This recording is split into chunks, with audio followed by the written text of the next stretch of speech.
Noreena, you and I have known each other since we were teenagers, so I'm quite familiar with your background. But I suspect that some of the viewers of Disinformation are going to be less familiar. Could you give us a quick professional biography? Sure. Well, I am an economist. I have a professorship in London at University College London, where I'm at the new Centre for Decision Making. But I've had quite a unconventional and perhaps unorthodox career as an economist. I've typically taken lines and been interested in issues that, let's say, the more conventional, traditional economists haven't taken. So I took a big position against the power of big multinational companies and what was happening to them in earlier books, and championed the cancellation of third world debt in my last book. So I'm interested in kind of zeitgeist issues, but with let's say, a less than conventional slant. In many respects, you're very much a part of the establishment. You were a professor at Cambridge University, you're now a professor at UCL in London.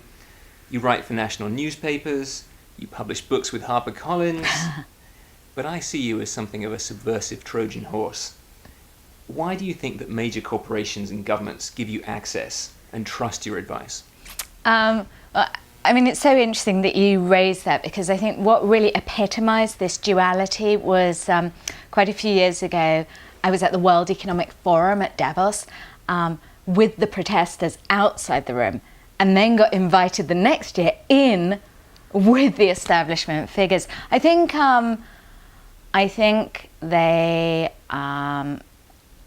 if you want to effect change in the world, it's important to learn the language of how those in power speak, make decisions, and then communicate your ideas, however radical they may be, in a way that other people will engage with and accept. I mean, what I realized early on was that there are a lot of people within big companies, within governments, who have got views that are aligned to mine, and maybe some of the viewers as well. And it's a matter of engaging with those people, I think, and finding where your commonality is so that you can push agendas and push debates forward.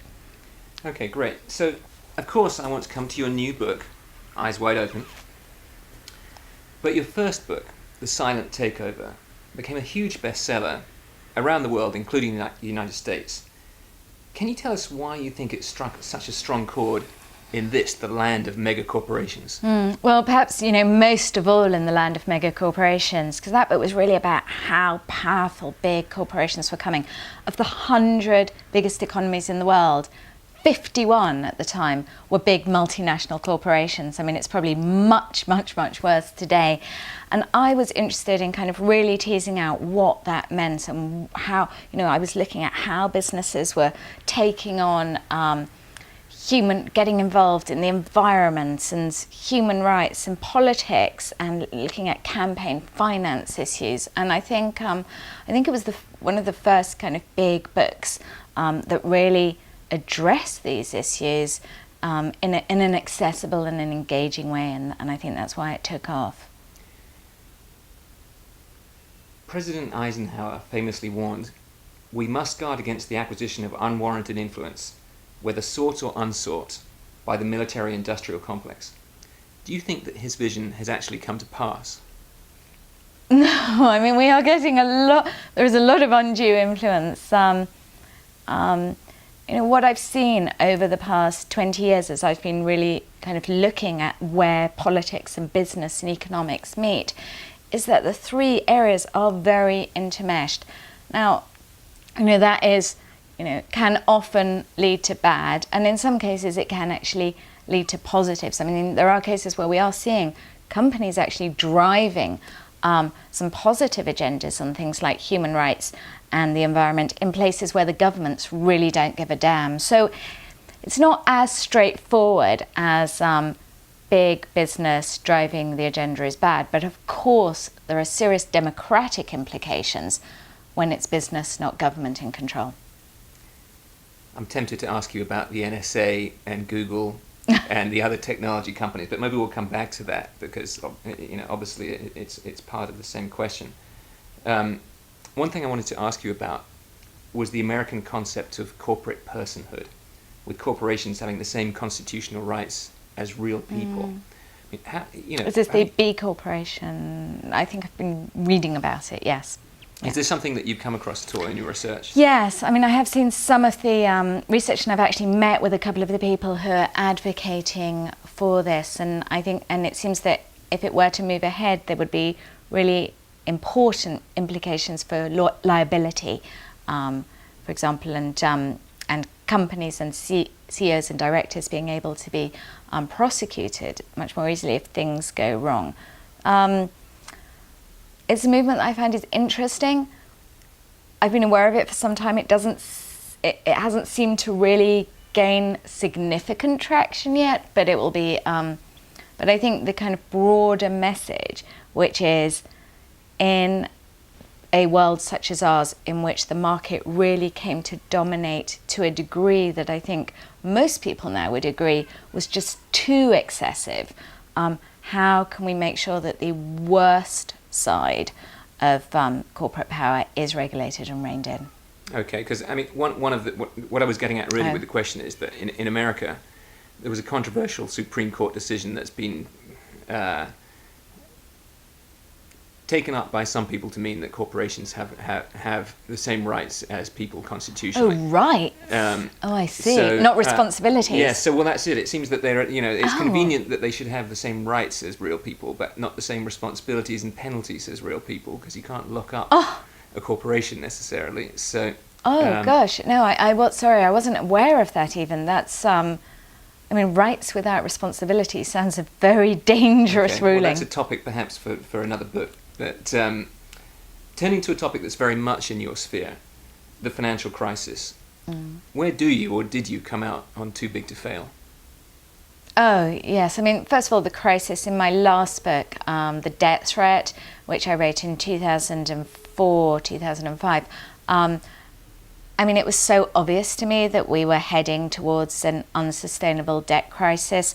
I wrote about it in the book. I warned that within the next few years that was what was going to happen, because, you had this crazy situation where products were being designed by investment banks that really were getting incredibly detached from any sort of reality, and people didn't really know what they were and had no sense of how risky these derivative products, for example, were. So I think it's not just that some organizations were too big, and now there's a whole debate about splitting up banks so that they're not so big, so that governments don't feel that they need to bail them out. But it's also about what activities are banks and the financial world getting up to, and how can governments keep an eye on it in a much better way so that we don't all have to pay the price, which is what, of course,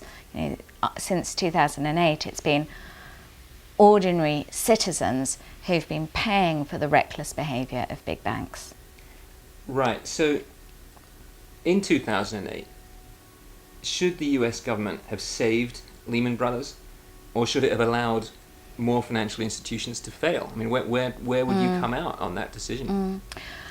It's a really interesting question, because the government had to balance, on the one hand, what would be in a way, the moral thing to do, which would have been, in many ways, to let these banks fail because they'd reaped huge kind of profits in the boom times, and why should we, the taxpayer, be bailing them out? But they had to balance that with what would have been then the ramifications for the entire US economy if they'd done that. So it doesn't feel fair, does it, that big institutions are bailed out by the government, and yet it is a tricky decision, because they've got to be weighing up what would it mean for the country as a whole if all these banks failed, and what would it mean for people who had deposits in bank, what would it mean for savers, what would be the kind of knock-on effect. You didn't really tell me where you would have come out, but that's okay. I'll let you off the hook. You're a tough interviewer. Many commentators have discussed the government's decision regarding Lehman. I want to talk to you about the importance of decision making. and why you decided to make that the central theme of Eyes Wide Open. And to help you, I brought along the magic 8 ball. So, so I'm not even sure if it's working actually, but well, maybe maybe yes. What does it say? Something I can't read. It is decidedly so. So there you go. Okay. Anyway, so we can use that if we need some help. But decision making, Eyes Wide Open. That's what this book's about. Can you tell us a little bit about why you chose that as the theme of this book? Yeah, I mean, this book's a departure in a way from my previous 2 books. My previous 2 books were very political in a geopolitical sense. So they were looking at power between governments and economics and politics. This book is political, but in a much more personal sense. So it's about how do we become empowered in a world in which we have experts bombarding us with their opinions, marketers bombarding us with their advertising messages, politicians bombarding us with their spin. How do we work out who to trust, who to believe, and what to do? I mean, it is a world really of disinformation, and it's a world in which we have to get much smarter at how others are framing the debate and distorting information. We've also got to get smarter about kind of the ways in which we bring a whole host of biases and thinking errors to the table ourselves. One of the themes you talk about in the book is being very careful to check out sources that you find on the internet and social media. Equally, many websites have extremely vibrant comments from readers where incredible discussions are had and information exchanged. But on the other hand, speaking from my own experience with disinfo.com, there's an awful lot of vitriol and hiding behind anonymous names. How do you decide what to listen to and what to ignore? It can be a challenge. I mean, I think we've got to go in with our brains switched on and not just believe something because we find it on the internet. I mean, 80% of college students in a recent survey said that they trusted a piece of information if it was high up on a Google search page. So the higher it was on a Google search page, the more they trusted it, which of course is nothing to do with whether something is trustworthy. In my research, I, for example, put into Google search Martin Luther King, and one of the first sites that came up, it was so disturbing, was a site that looked like a very authoritative source. It was a .org, it looked serious, and it was actually this horrible white racist supremacist site with all this misinformation and lies. So we've got to be very careful about our sources.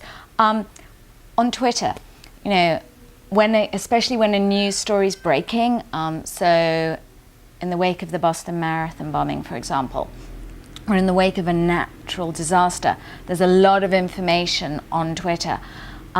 Trying to work out whether it's credible or not can be challenging, and there have been a lot of cases where wrong people have been named for crimes, wrong things. So I think we have to take some very basic journalistic best practices. We need to corroborate our sources. So if you get a piece of information from just one place, no, you need to find at least, I would say, if it's an important decision, 2 other sources. You've got to be careful though that they're just not echoing what they've already found online. If it's a picture, like documentary evidence that you're seeing, again, we want to see what information is behind that picture. Is it possible that it was photoshopped? Is it possible that it's not representative of a truth? I mean, if you actually kind of look, if it's a picture you find on Twitter, go back, look at the actual picture. Is there a date stamp? Is there a time stamp? Does that fit with what it's meant to be? And there are so many cases of, just lies, people pretending that they are who they are. One of the stories I write about in my book is this Syrian lesbian blogger whose testimonies were really listened to by newspapers as prestigious as The Guardian. And it turned out that instead of being this female Syrian blogger, it was actually Tom McMaster, the American PhD student in Scotland, making it all up, and people were just believing it. So, we've really, when it matters, we've really got to do our research and do our homework. Right. Well, that's sort of what the disinformation website has always been about: is trying to put out lots of views, trying to make you question the bias of the source, including our own, which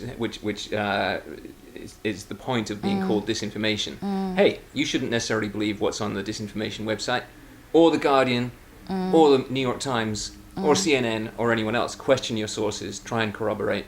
Try and make an independent decision. And question experts as well, because and I'm saying this as an expert, so I'm aware of the irony, but what my research has kind of uncovered is that experts get so much wrong, whether it's doctors who misdiagnose 1 time in 6, or whether it was this study done of 18,000 expert forecasts where experts did no better than a monkey randomly throwing a pin on a board.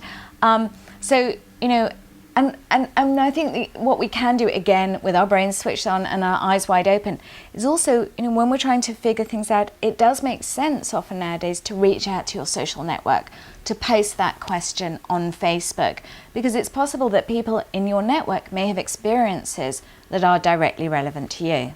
Right. Now, you have a pretty active social media presence. How do you handle haters and trolls? Because they're out there. Yeah, I mean, I take a policy of not engaging with them. So I know that some people think that engagement's better, but I don't have time to, send off tweets to crazy people. So I don't engage. I mean, I think that cloak of an anonymity, really brings out the worst in people, and some of the fortunately not for me, but some of the stuff I've seen, especially to women, with social media profiles, is really, really disturbing. And so I try not to engage. I mean, I don't engage, and I just wish that these people weren't so cowardly that this is the only way they can express themselves. Right. So overall, Eyes Wide Open, in my opinion, could almost be described as a self-help book. You probably haven't thought about it like that before, but as such, what are the single most important lessons, or some of the most important lessons that a reader should take away from your book? I mean, definitely challenge others, whether it's experts or whether it is the internet, Google search source that you've just come across. I mean, absolutely critical, challenge others, but also challenge yourselves, because we bring into our decision making a whole host of biases, prejudices that we're just not even aware of. I mean, some of it is because of how others are framing the information and presenting it to us. So, for example, men rate women as more attractive on online dating sites if they see their picture against a red background rather than a blue or a green or a grey or a black background. So, I mean, some of it is to do with, how colours affect us, how words affect us. There was a study done about a fictional city in the US, Addison, and people were given either one passage which said Addison is a city,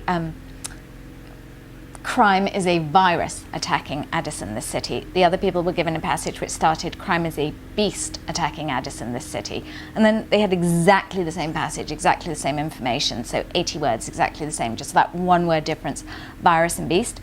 People who had read the virus passage and then were asked, what should we do about crime? They were all saying, we should invest more in education, we need to help people so that they don't get into this situation. People who had had that passage with the word beast in it, they were all about, we need more police, we need more jails, and so language, we need to kind of be quite sensitive to it. I mean, of course, around the Iraq War, I mean, if you just look at the rhetoric used by Bush, it was all that fear rhetoric, and so we've got to be careful about that. And we've also got to remember that we bring into our own decision making our own emotions, our own physical states. There was a piece of research done where young male undergraduates were given images of either a Victoria's Secret model to look at or a rock, a neutral object, and then they were given a decision to make. The guys who'd been looking at the Victoria's Secret model picture made terrible decisions. So, I mean, there's so much going on. And also, I mean, just kind of, one of the things that I think especially for viewers who are interested in these sorts of issues, we have to really be aware of how much we are drawn to information that confirms and supports what it is we already believe. Because when we find that information, the kind of confirming information, what happens is we get a dopamine rush, similar to if we'd eaten chocolate, had sex, or made love. So, you know, the next time you find a piece of information out there and you go, oh, I always knew that was the case, just be careful, it could be your dopamine rush speaking. Okay, well, I know that Eyes Wide Open is going to be a bestseller. Thanks very much, Noreena Hertz. Thank you, Gary.